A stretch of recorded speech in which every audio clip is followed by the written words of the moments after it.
Olá, meus amigos, minhas amigas. Cá estamos de volta para mais um vídeo sobre temas de teoria geral do direito privado, uma disciplina na qual a gente aborda em especial a parte geral do Código Civil. E depois de falarmos sobre o regime jurídico das pessoas, sobre a personalidade, agora a gente vai falar dos bens. Ou seja, depois de tratarmos dos sujeitos das relações jurídicas, agora nós vamos falar daquilo que pode ser objeto, em torno do que uma relação jurídica vai se desenvolver. Bom, começando pelo mais básico, trazendo então um conceito do que seria bem, podemos dizer que é uma espécie do gênero coisa para o direito. Coisa é tudo aquilo que existe e que não recebe do direito o atributo da personalidade. O slide aí até trabalha com o conceito doutrinário de que coisa é tudo que existe objetivamente, com exclusão do homem. Na verdade, a gente é mais preciso afirmarmos que coisa é uma atribuição jurídica que vai recair a tudo aquilo que não recebe personalidade, tudo aquilo que não é uma pessoa física nem uma pessoa jurídica. Pois bem, mas vejam lá, bem é uma espécie desse gênero coisa. Então, você vai olhar para tudo o que o rodeia, aquilo que tem personalidade, você coloca no campo das pessoas, todo o resto recebe o regime jurídico, ou recebe a atribuição, a qualificação jurídica de coisa. Dentro desse gênero, você vai perceber, pontualmente, na análise de caso a caso, que certas coisas possuem valor econômico, outras não. Valor econômico não está ligado à importância daquele bem. O ar que a gente respira, ele é o que há de mais importante à nossa volta, mas ele não tem valor econômico, exatamente porque ele existe em abundância.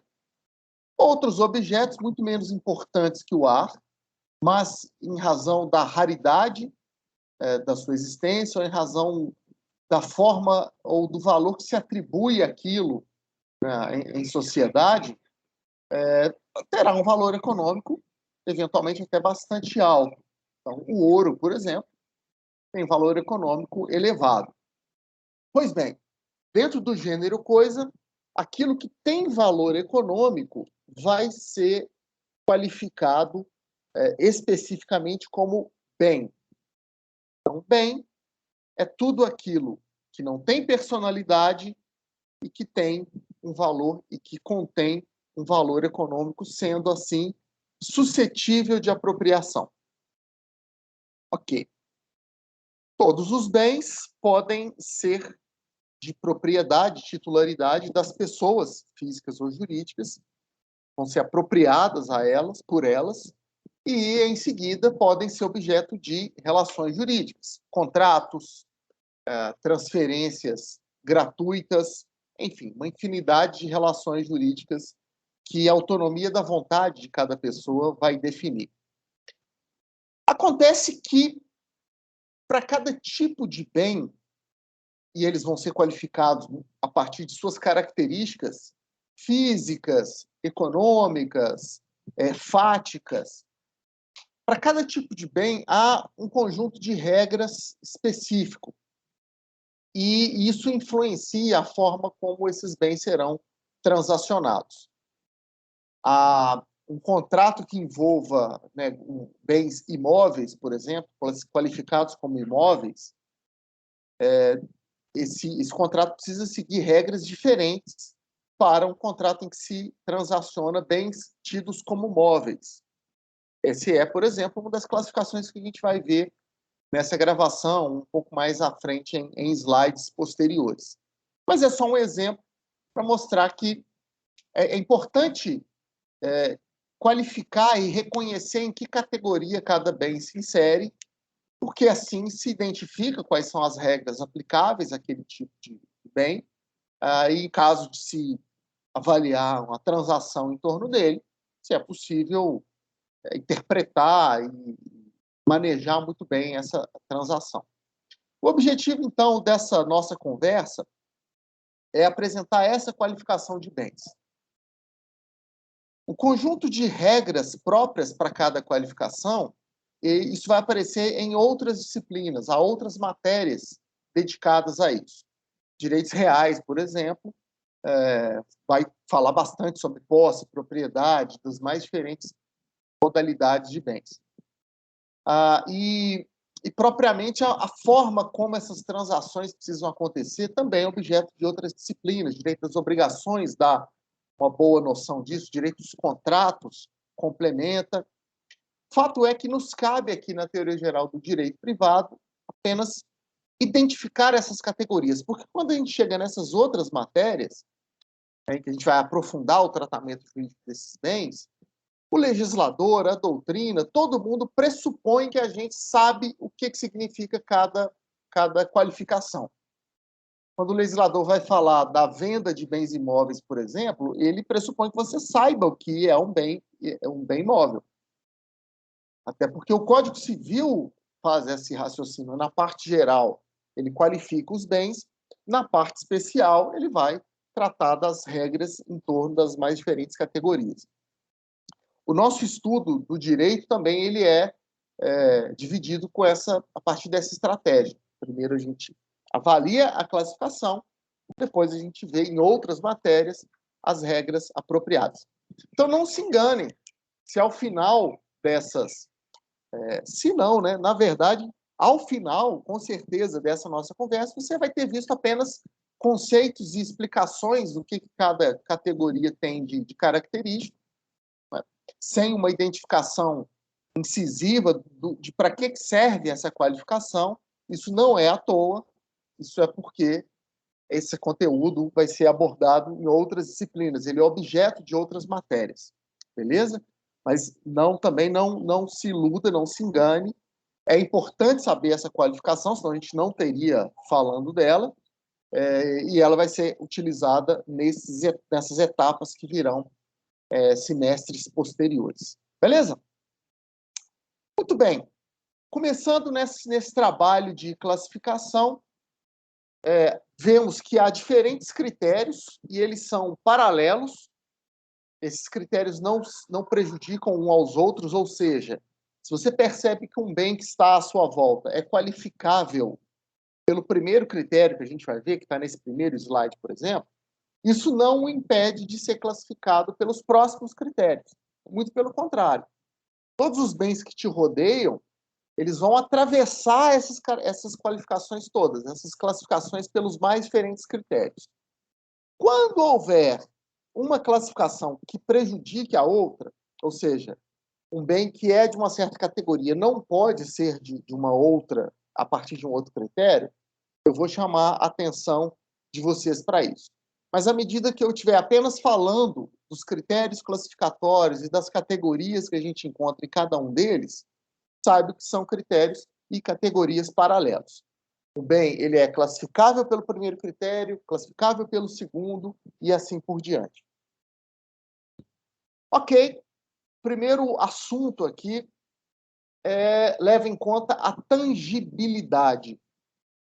Tangibilidade é a possibilidade de objetos terem uma existência concreta, deles poderem, em razão disso, serem tocados, serem manipulados. Por exemplo, uma garrafa aqui que está do meu lado, ela é um bem tangível, eu consigo encostar nela. Ela tem uma existência corpórea, em razão disso, eu consigo transferi-la para diferentes locais, eu consigo transportá-la, eu consigo até colocar materiais dentro dela. Também o mouse aqui do meu computador é um bem tangível. Por outro lado, não é porque algo seja intangível, né, sem uma existência física, que aquilo não exista. O próprio ar que nos rodeia, ele é intangível. A gente não consegue pegar o ar e guardar e colocar no bolso. A gente não consegue pegar o ar daqui e deixar para o lado de lá. Não, ele está absolutamente diluído e não há a menor sombra de dúvida que ele existe. O fato de estarmos respirando agora é a grande prova disso. Um outro exemplo rápido, né? As ideias. Nós temos ideias. E essas ideias, a gente sabe que elas existem, a gente consegue transmitir essas ideias para outras pessoas, a gente consegue concretizar algumas, então elas têm uma existência fática em conteste, mas elas não têm uma existência física. Você não encosta numa ideia. O máximo que você consegue fazer é encostar na materialização concreta de uma ideia. Alguém que pensa algo, desenha, usa o design para projetar, né, fazer um protótipo a partir daquela ideia. Né? Volto ao exemplo da garrafa. A garrafa partiu da ideia de alguém. Alguém imaginou fazer uma garrafa com esse formato. Beleza. Agora, a garrafa em si, ela deixou de ser uma ideia. Ela já é uma garrafa concreta, é concretização. A ideia é algo imaterial. Algo que existe, que tem valor econômico. Quantas pessoas ganham a vida vendendo ideias para os outros, mas ela não tem existência material. Beleza. Nesse sentido, então, vemos na classificação, a partir do critério de tangibilidade, dois grupos. O primeiro, que abarca os bens corpóreos, também chamados de bens materiais, também chamados de bens tangíveis. São três formas de você chamar a mesma coisa. São aqueles bens que possuem uma existência corpórea, podem ser tocados, portanto. O slide traz até uma foto de um bem corpóreo, um automóvel, bem tangível. Por outro lado, temos os bens incorpóreos, imateriais ou intangíveis. Tudo aquilo tem valor econômico, mas de existência abstrata. Por isso, não podem ser tocados fisicamente por ninguém.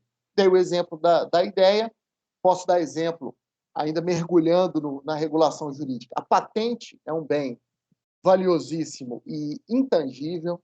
A marca, os direitos autorais, são todos bens que têm uma regulação jurídica bem rigorosa, bem completa, estão todos no campo da imaterialidade ou intangibilidade. Beleza? Ok. Critério seguinte, leve em conta a mobilidade.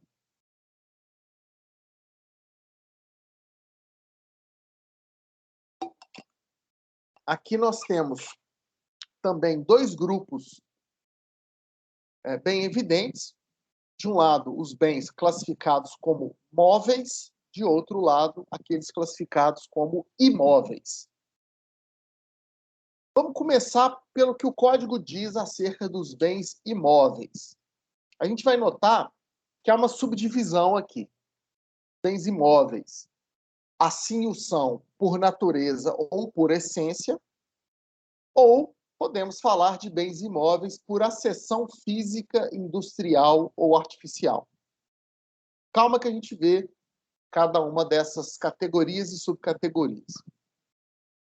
Bem imóvel por natureza ou por essência.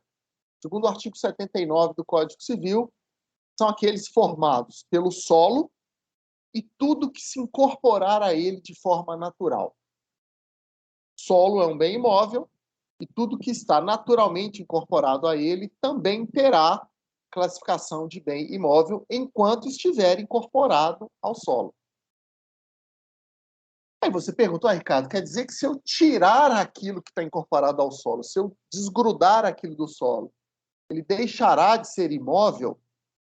Olha, a gente vai ver que há algumas regras nesse sentido, que não necessariamente isso vai acontecer, peço paciência, a gente vai chegar lá, mas essa dúvida, e eu levantei aqui, porque ela nos é útil, para já nos avisar desde o início que a classificação dos bens depende muito da circunstância em que ele está.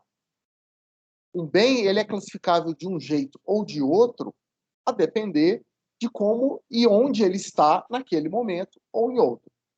Um bem ele pode mudar a sua classificação ao longo do tempo. O que é um bem móvel hoje, amanhã pode estar numa condição que lhe dê a natureza de imóvel. Então, não há, além dessa classificação ela ser teórica, ela tem, então, algumas abstrações, ela ainda tem esse aspecto circunstancial. Classificar bem ou classificar adequadamente um bem depende da correta identificação de como ele está naquele momento. Por exemplo, se alguém me perguntar como classificar uma madeira, fala, Ricardo, classifique então uma madeira.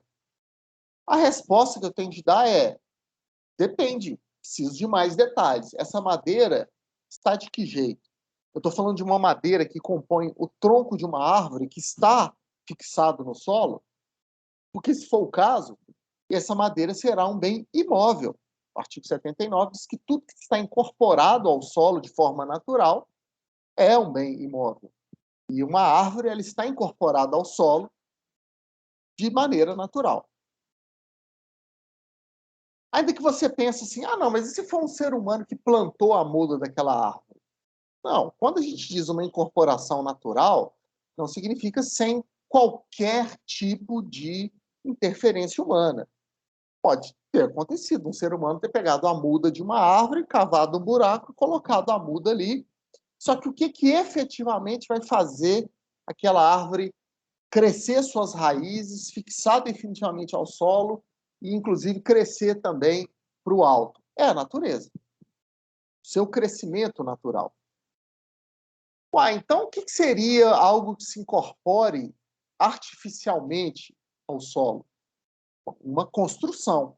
Você faz um muro. O muro ele está preso no solo, mas aí é algo que se incorporou de maneira artificial, sem nada na natureza ali. Se você colocar o tijolo, ele não vai criando raízes no solo. Se colocar o tijolo na terra, ele não vai criando raízes e o muro vai crescendo naturalmente, não. Aquilo é inteiramente uma criação humana. Uma árvore que se fixa ao solo, cresce raízes e se desenvolve, ela está se incorporando naturalmente, ainda que tenha havido uma interferência, uma ajuda humana naquele caso. Ainda, continuando o exemplo, né?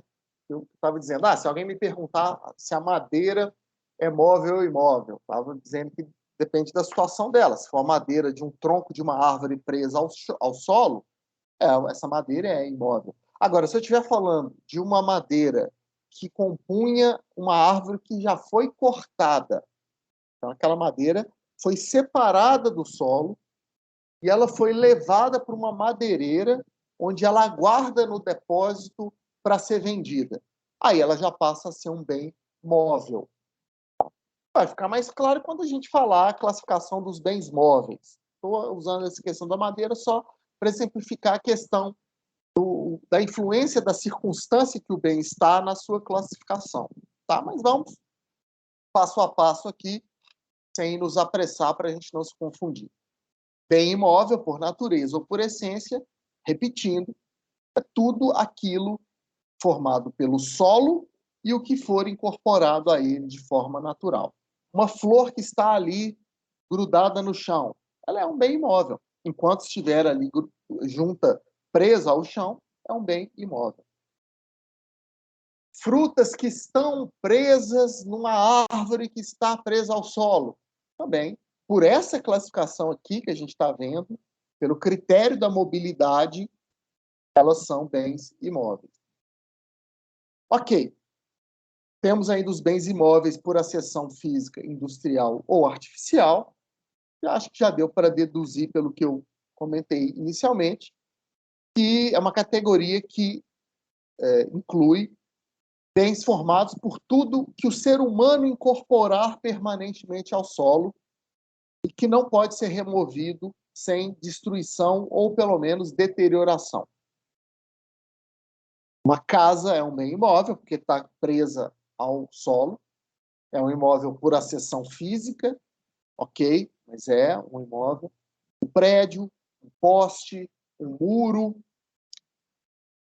Bom, pela própria explicação do artigo 81 do Código Civil, a gente, então, imagina, a gente deduz que se eu conseguir tirar um objeto que estava preso ao solo, se eu conseguir tirá-lo sem destruí-lo ou deteriorá-lo, aquele bem, então, passaria a ser móvel.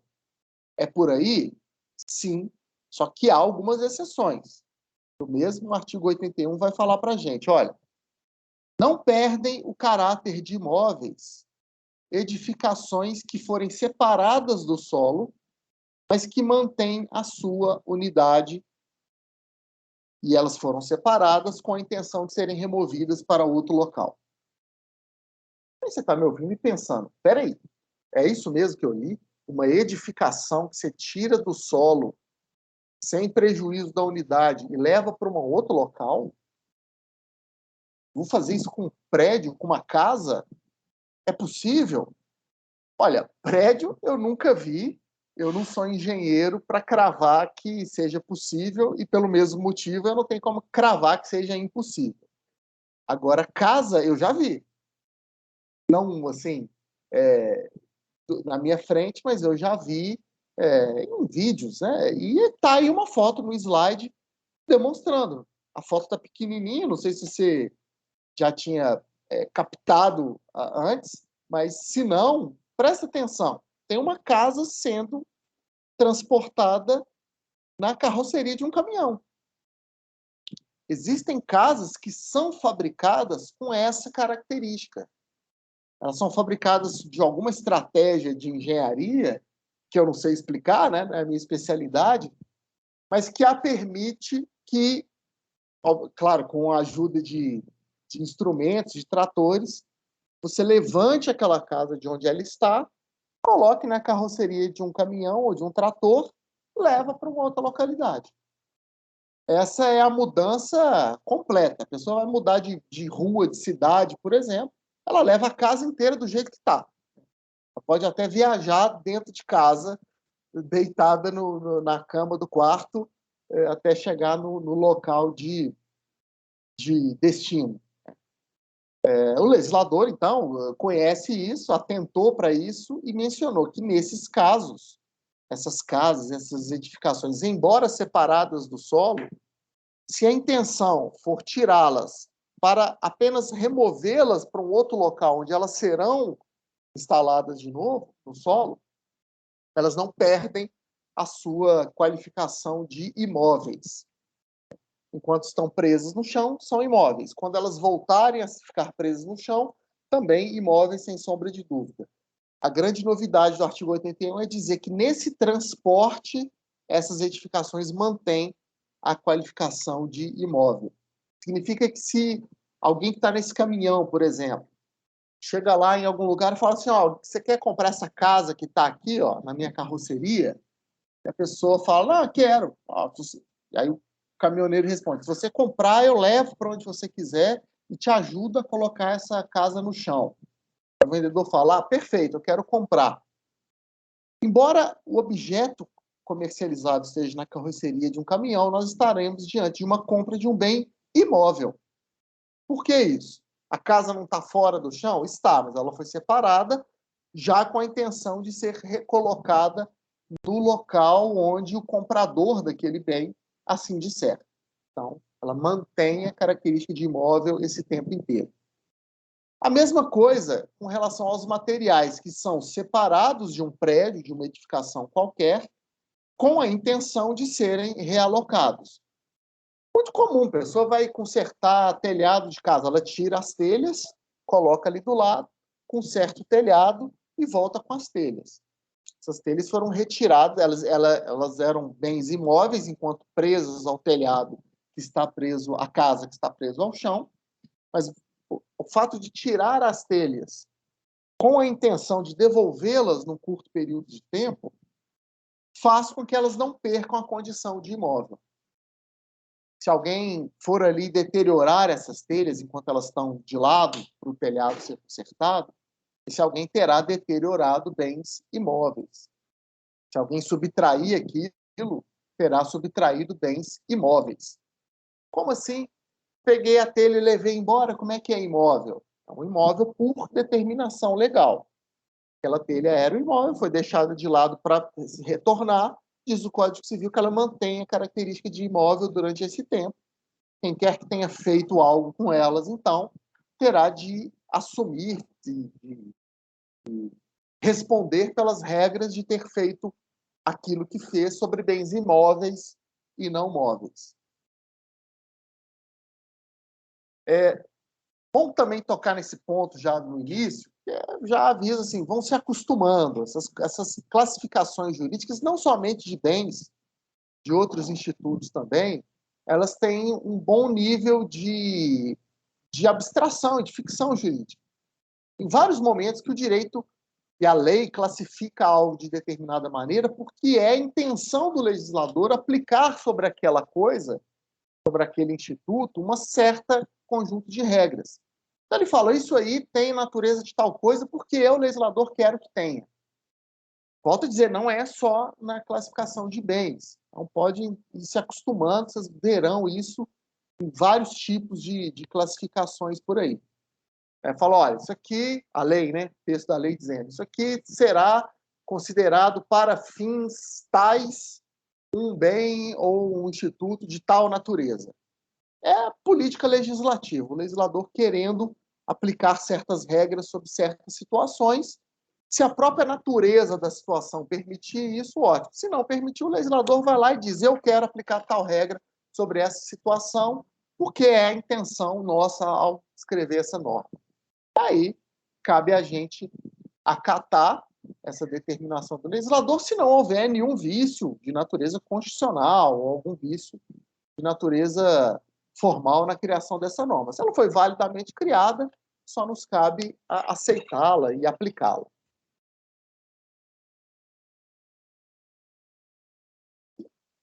Muito bem.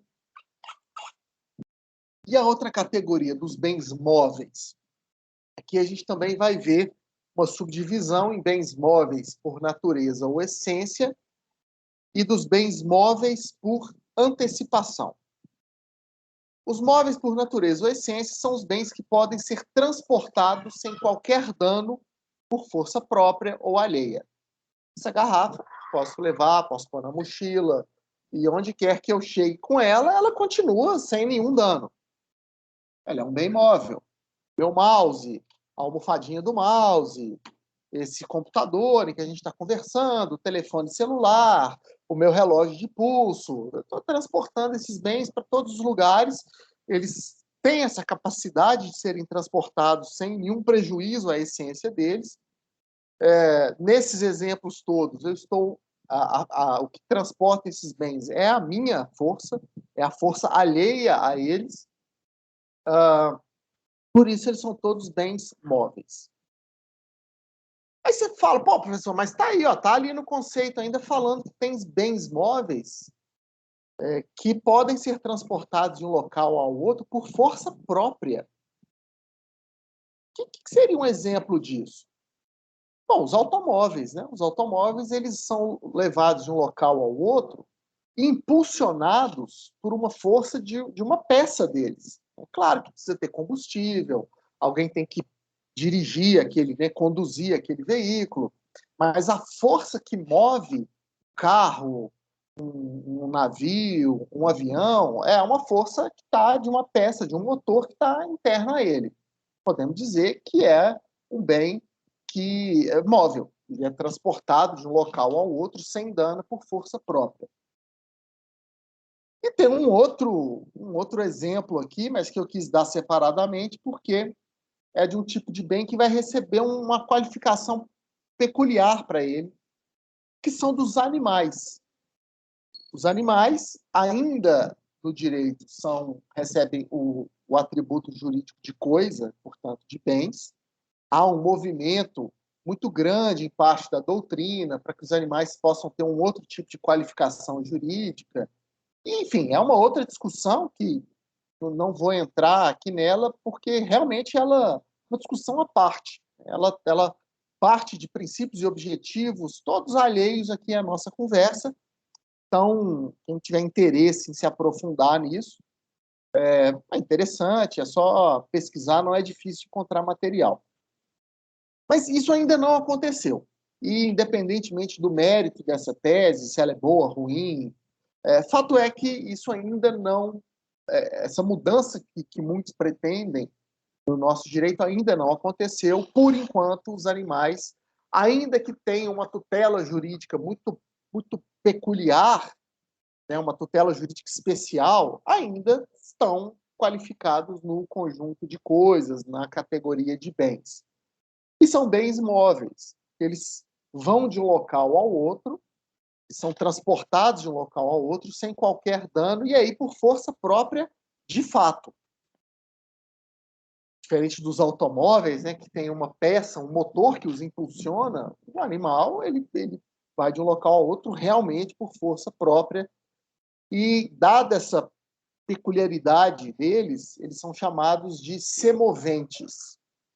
Quando você se identificar com esse termo, semovente, saiba que é de um animal, que está querendo dizer que, por estar nessa situação, é classificado como um bem móvel. Semovente é um tipo de bem móvel.